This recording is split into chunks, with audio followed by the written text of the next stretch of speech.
Hello and welcome to my director's commentary. So my film starts with some slightly sad sounding piano music. The reason I did this is because the main character is supposed to be sad about his life. Then we soon come to the sound of the toothbrushing, which didn't go quite as well as I planned. I originally recorded the sound using a Zoom digital recorder that I borrowed off a friend, but the file was lost towards the end of my project, so I ended up having to use a sound that I got from an online digital library. If I could do this differently, I would have used one of the Rode condenser microphones that we have at college, and I would have made sure that I backed up my files. After this, we come to a Foley sound effect, which is the sound of boiling water. To do this, I used a Rode condenser microphone that I put over the top of a plastic cup containing about an inch of water, and then I blew into the water using a straw to give off the boiling effect. The reason I did this instead of just recording some boiling water on its own was because I felt that it sounded more dramatic than the sound of actual boiling water. Now we come to the sound of the hand hitting the window. To do this, I used a sample of a kick drum that I recorded in a previous project, and the reason I did this is simply just because I felt it worked really well. When you see the spoon hitting the floor, originally I recorded a sound of an actual spoon hitting an actual surface, but then I realised, and I slowed it down to go in time with the video, but I realised that it didn't actually work very well and you couldn't really tell what the sound actually was. So in the end I actually used a MIDI snare drum to create that kind of dramatic echoey sound, and I added some reverb to it. Now we hear the spooky electronic soundtrack that goes into the opening credits. To do this, I simply used an electronic drum kit in Logic with a bassy synth to give that kind of spooky effect. When we hear the phone sound effects, I simply just recorded the sounds of my own phone, like the dial tones and the keypad tones, into using a condenser microphone into Logic. But now that I've come back to look at the project and that was finished, I realised that I should have videoed an older looking phone and used some older sounding phone sounds, because I feel that they'd be more in theme with the film. To create the lock sounds, I just simply recorded an old lock that we had lying around our house. I used the Zoom digital recorder to record that. If I could do this project differently, I would have used different objects to create a Foley lock sound.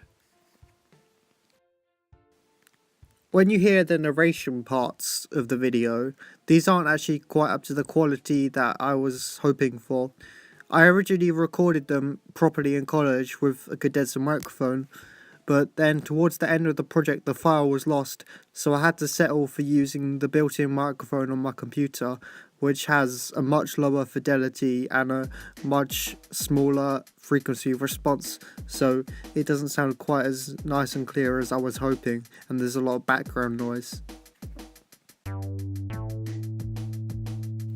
As we see the dramatic scene as the characters start their adventure, I would have liked to have recorded a sound effect for the foot going in the puddle, and I did try this quite a few times, but I can never get quite what I was looking for, and unfortunately I ran out of time.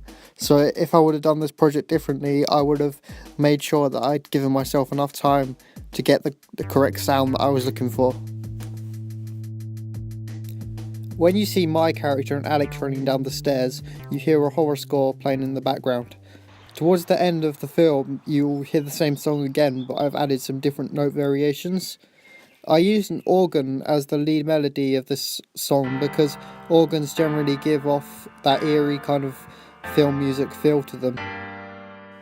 In the scene at the end of the film, when you see 3 of the characters die, I used a different sound effect, different style of sound effect for each of the characters. So for my character who has his neck snapped, to do this I recorded a Foley sound effect, and I had a bit of celery under a condenser microphone, and I twisted it to give that kind of neck snapping sound effect. Then obviously Alex gets hit with the metal pole around the head. To do this, I added a sort of classic comedy hit sound because I wanted to add a bit of comedy to the film as well as the horror. And then when Karis dies, she gets hit with a magic spell. I originally found a magic spell sound on an online sound effect library, but I realised that it didn't sound quite aggressive enough, I'd say. So I added the sound effect of ice being crushed as well, and I feel like that gave the kind of sound that I was looking for. And then for the bit where Kenny gets hit with the log, I used a hit sound effect that I'd used earlier, but I EQ'd it slightly differently to give it more of a thud, because obviously a log would give more of a thud sound. And then at the beginning and the end, where you see the bits with the light bulb sort of transitioning into the video, I added a twinkly synth sound that I found on Logic to go with this, to give that kind of dreamy feel, because I wanted it to seem like it was a dream, so that's what I used there. Overall, I found this project challenging, but I'm pleased with the end result that I've come out with. And if I could have done this differently next time, I would have made sure that I'd backed up all of my files, and I would have made sure that I allowed enough time to get all the sound effects and all the music that I wanted. So thank you for listening to my director's commentary, and I hope you enjoy my project.